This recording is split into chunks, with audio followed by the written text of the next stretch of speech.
First of all, I'd like to thank those of you who take the time to submit stories for the next episode of Engineering by Design. Really, it helps us produce a better show. But when I returned to my desk after a long weekend, this one stopped me dead in my tracks. Pictures may be worth 1,000 words, but they don't always make you clench with such spontaneity.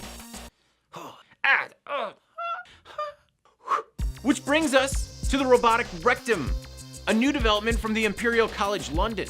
Researchers at the university hope that their creation, which consists of a prosthetic buttocks and rectum with built-in robotics, will help doctors and nurses detect prostate cancer. The training device has small robotic arms that apply pressure to the silicone rectum to create the shape and feel of the real deal. So why a robot rectum? They hate us because we anus? Well, plastic models are helpful, but they don't feel like living tissue. And it's difficult for doctors to learn what a hard and knobby and potentially cancerous prostate feels like.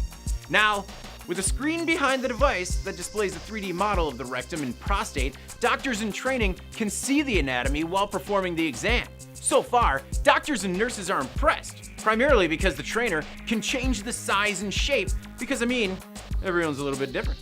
The data actually comes from volunteers who were scanned with an MRI to ensure a perfect shape of the anatomy.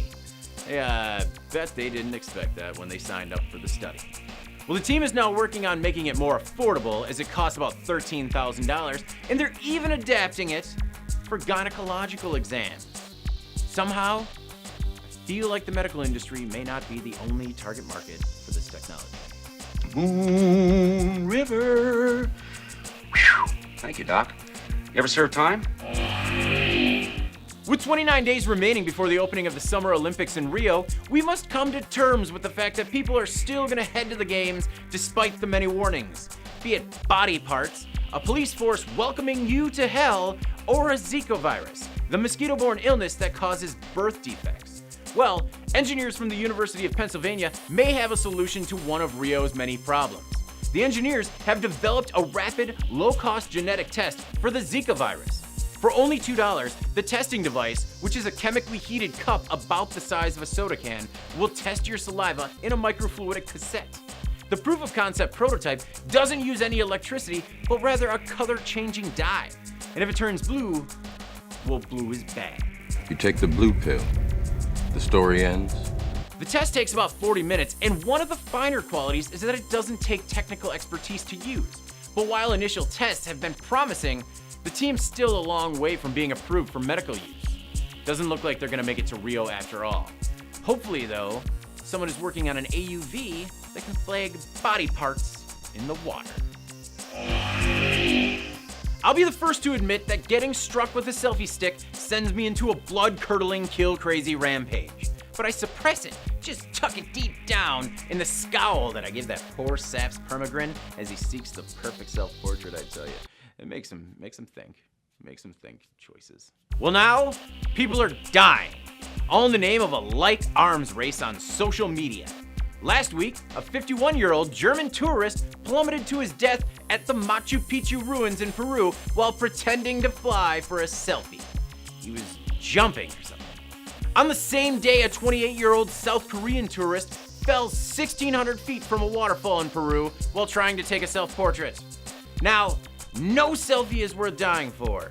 Just a little common sense, people, please. But in the spirit of the 4th of July and the fact that I must watch Jaws every year to celebrate the occasion, loose connection, it turns out that the selfie is actually more lethal than the shark. 12 people died taking selfies in 2015. Only 8 died from fatal shark attacks. According to a Priceonomics report, 49 people have actually died a selfie-related death since 2014.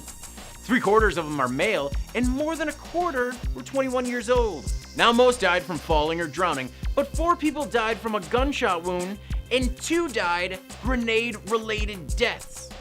Yes, 2 Russian teens blew themselves up while posing for a selfie with a live grenade.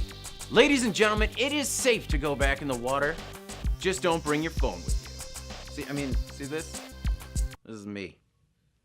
This is me gonna take a selfie. This is me taking a selfie, not dying. Oh yeah.